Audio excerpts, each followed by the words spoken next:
Niti Dharma, meniti jalan nalar, bukan sekedar menerima warisan keyakinan. Bayangkan ada seorang tokoh yang katanya diberi ilmu langsung dari Tuhan. Dia merusak perahu milik orang miskin, membunuh seorang anak kecil, dan membangun tembok tanpa dibayar. Lebih mengejutkan lagi, semua itu dianggap bukan kesalahan, tapi justru perintah Tuhan. Dialah Nabi Khidir, sosok misterius dalam Al-Quran yang disebut memiliki ilmu rahasia, ilmu yang bahkan tidak dimiliki para nabi. Kisahnya hanya muncul dalam satu bagian pendek di surah Al-Kahfi, tapi dampaknya luar biasa, menimbulkan kekaguman sekaligus kontroversi selama ribuan tahun. Tapi, pertanyaan pentingnya adalah, apakah perbuatan Khidir ini benar-benar bisa diterima dengan nalar sehat? Atau jangan-jangan kisah ini justru membuka ruang berbahaya bagi siapa saja untuk mengklaim, "Aku diperintah Tuhan," lalu membenarkan tindakan apapun, bahkan yang tak bermoral. Hari ini, mari kita bedah kisah Nabi Musa dan Nabi Khidir. Kita lihat dengan mata terbuka, bukan sekadar dogma. Dalam surah Al-Kahfi ayat 60-82, diceritakan bahwa Nabi Musa pernah merasa dirinya adalah orang paling berilmu. Allah menegurnya dengan mengatakan bahwa ada seorang hamba Allah lain yang punya ilmu lebih tinggi. Maka Musa diperintahkan untuk menemuinya. Mereka pun bertemu dengan sosok yang kemudian dikenal sebagai Khidir. Sosok ini memperingatkan Musa, "Kamu tidak akan sabar dengan apa yang kamu lihat bersamaku." Namun Musa bersumpah akan mencoba bersabar. Lalu dimulailah perjalanan itu. Musa menyaksikan 3 tindakan aneh dan sulit dipahami. Pertama, di sebuah pelabuhan, Khidir merusak perahu milik nelayan miskin. Musa terkejut. "Kenapa engkau merusak milik orang yang tidak bersalah?" Kedua, dalam perjalanan, Khidir tiba-tiba membunuh seorang anak kecil. Musa tak bisa menahan diri. "Kenapa kamu membunuh jiwa yang tak berdosa?" Ketiga, di sebuah desa yang penduduknya terkenal pelit, Khidir justru membantu mendirikan kembali tembok rumah seorang yatim tanpa meminta imbalan. Musa semakin bingung. "Kenapa engkau menolong orang pelit tanpa balasan?" Akhirnya, Khidir menjelaskan semuanya. Perahu dirusak agar tidak dirampas oleh raja zolim yang suka mengambil kapal bagus. Anak itu dibunuh karena kelak ia akan durhaka dan menjerumuskan orang tuanya. Tembok itu diperbaiki karena di bawahnya tersimpan harta anak yatim agar aman hingga ia dewasa. Dan Khidir menutup, "Semua ini bukan kehendakku. Semua adalah perintah Tuhan." Cerita berakhir dengan perpisahan Musa dan Khidir. Dan sejak saat itu, kisah ini menjadi salah satu narasi paling misterius sekaligus problematis dalam Al-Quran. Tapi, mari kita berhenti sejenak. Apakah penjelasan Khidir benar-benar masuk akal? Mari kita uji satu persatu. Pertama, soal perahu. Katanya, merusaknya justru menyelamatkan pemiliknya dari perampasan. Tapi, logikanya sederhana. Kalau perahu dirampas, paling tidak masih bisa digunakan oleh orang lain, bahkan bisa dianggap sedekah. Sedangkan kalau dirusak, pemiliknya langsung kehilangan alat untuk mencari nafkah. Bukankah ini justru lebih menyulitkan nelayan miskin itu? Kedua, soal anak kecil yang dibunuh. Inilah bagian paling kontroversial. Alasannya, anak itu nanti akan kafir dan membuat orang tuanya sengsara. Pertanyaannya, sejak kapan anak kecil dihukum karena sesuatu yang belum terjadi? Di zaman Musa, agama formal hanyalah Taurat Yahudi. Seorang anak kecil bahkan belum sempat memilih jalan hidupnya. Terus, yang dimaksud Khidir, anak tersebut akan jadi kafir dari ajaran agama mana? Karena agama Islam belum ada, sekitar 2000 tahun kemudian baru didirikan. Sejatinya, Nabi Musa dihormati sebagai tokoh sentral dalam agama Yahudi dan dianggap sebagai nabi terpenting serta penulis kitab Taurat Yahudi. Bayangkan analoginya, seorang ayah punya 2 anak, lalu ia mendengar ramalan bahwa anak bungsunya akan nakal. Apakah masuk akal kalau sang ayah membunuh anak itu demi menyelamatkan keluarga? Tentu tidak. Di dunia nyata, kita akan menyebut tindakan itu kejam, bahkan gila. Ketiga, soal tembok yang diperbaiki. Alasannya, agar harta anak yatim tetap aman sampai ia dewasa. Tapi bukankah Tuhan Maha Kaya dan Maha Kuasa? Mengapa harus menyelamatkan harta dengan cara berputar-putar lewat aksi misterius seorang tokoh goib? Bukankah lebih masuk akal kalau Tuhan langsung melindungi harta itu dengan cara yang sederhana? Maka semua penjelasan Khidir terdengar lebih mirip cerita alegori, sebuah dongeng penuh simbol, daripada perintah Tuhan yang nyata. Disinilah kita masuk ke pertanyaan paling penting. Bagaimana kita tahu bahwa yang dilakukan Khidir benar-benar perintah Tuhan dan bukan sekadar klaim pribadi? Perhatikan detailnya. Tidak ada wahyu turun terbuka. Tidak ada orang yang menjadi saksi. Tidak ada kitab suci yang mencatat kejadian ini secara paralel di tradisi lain. Satu-satunya sumber adalah perkataan Khidir sendiri. Aku melakukan ini atas izin Tuhan. Tapi bukankah itu klaim yang sangat berbahaya?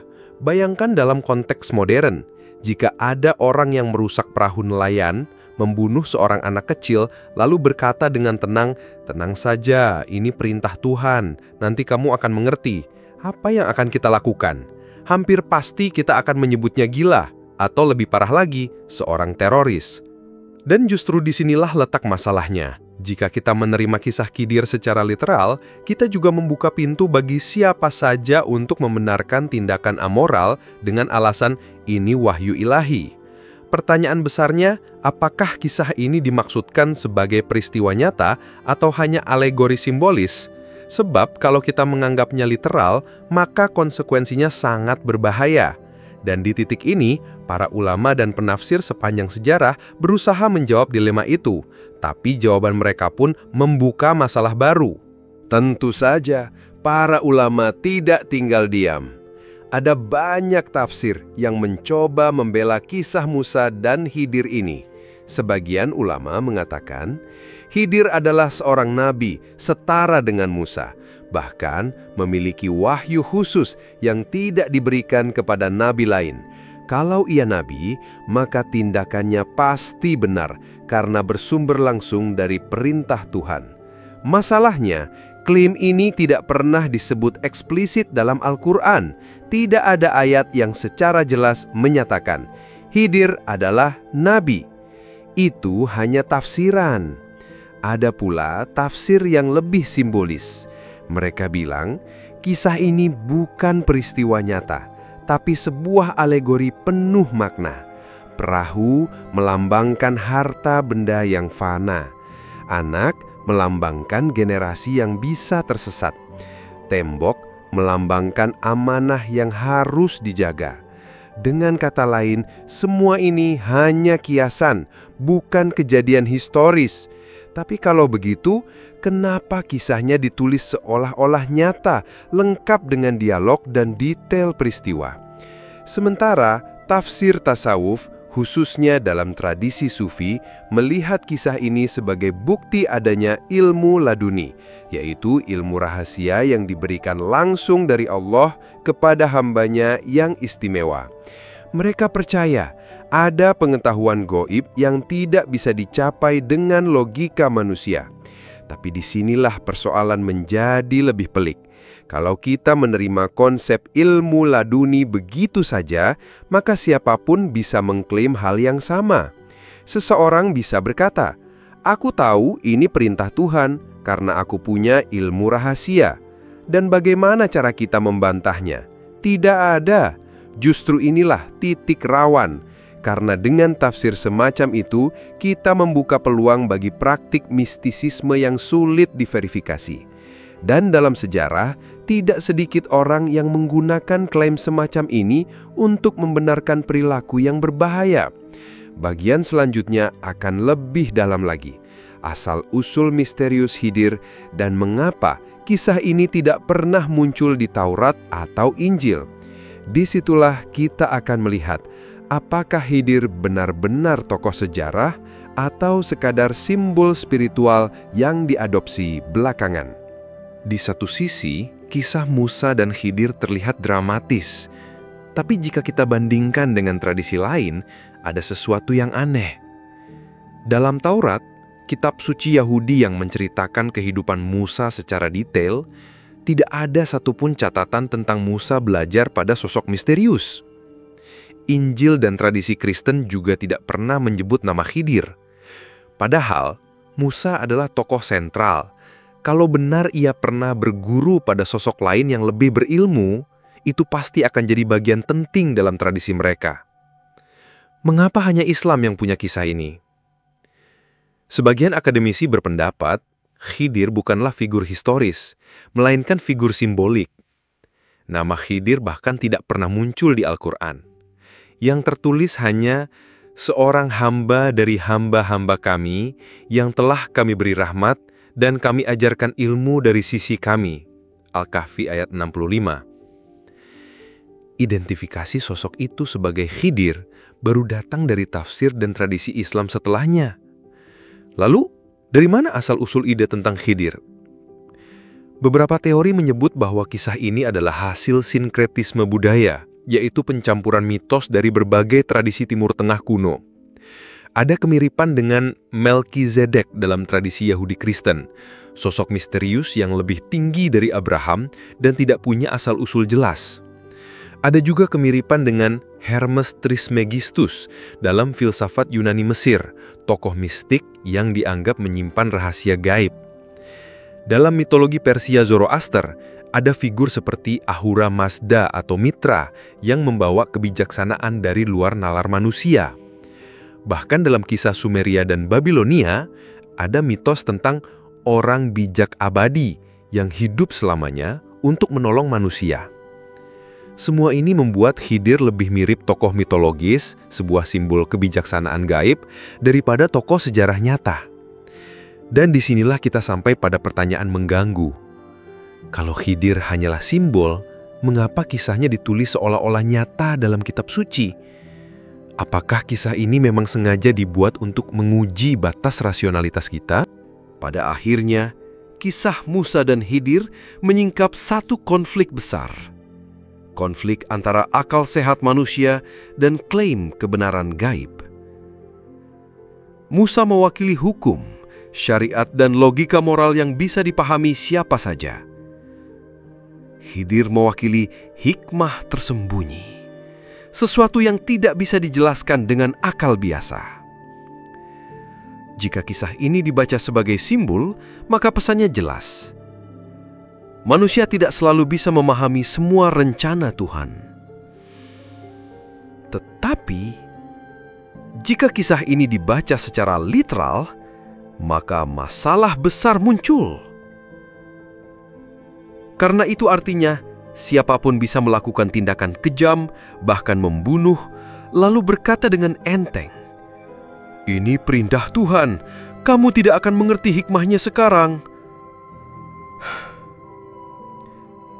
Inilah titik paling berbahaya dari dogma. Ketika akal sehat dikesampingkan, pintu terbuka lebar bagi klaim mistis yang tidak bisa diverifikasi. Dan sejarah sudah membuktikan, dari masa lalu hingga sekarang, banyak orang melakukan hal-hal mengerikan dengan alasan atas nama Tuhan.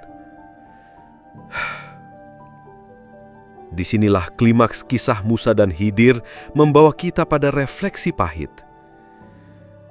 Apakah kita mau menerima bahwa tindakan yang tampak tidak bermoral bisa dibenarkan hanya karena dalih rahasia ilahi? Ataukah kita berani mengatakan, moralitas sejati tidak boleh tunduk pada klaim gaib yang tidak bisa diuji?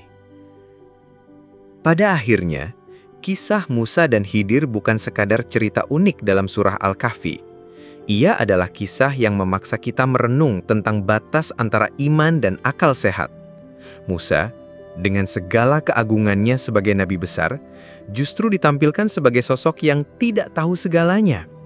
Sementara Khidir, hamba misterius tanpa asal-usul jelas, diberi posisi seolah-olah lebih bijak daripada Musa sendiri. Disinilah letak daya tarik sekaligus bahayanya. Bagi sebagian orang, Ini bukti bahwa manusia memang harus rendah hati karena ada hikmah yang tidak bisa dipahami akal. Tapi bagi yang lain, justru ini menunjukkan betapa rawannya sebuah dogma.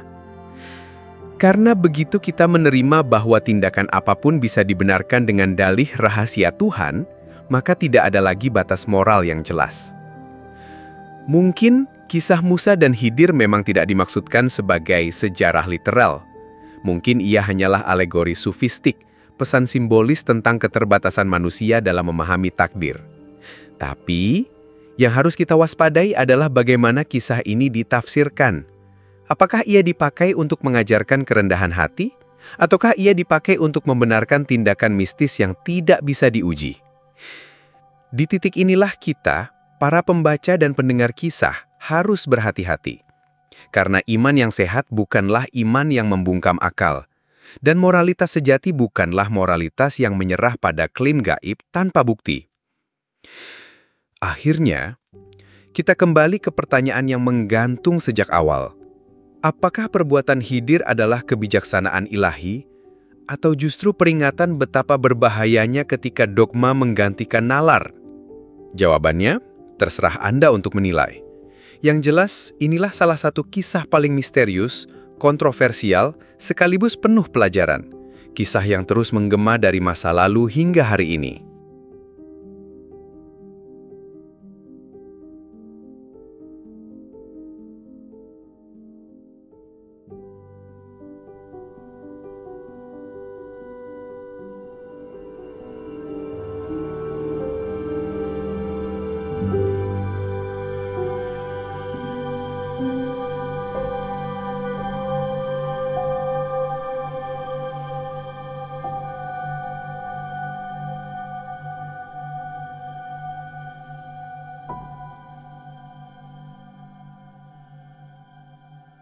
Kalau kamu suka video Ruang Refleksi seperti ini, jangan lupa subscribe dan nyalakan notifikasinya.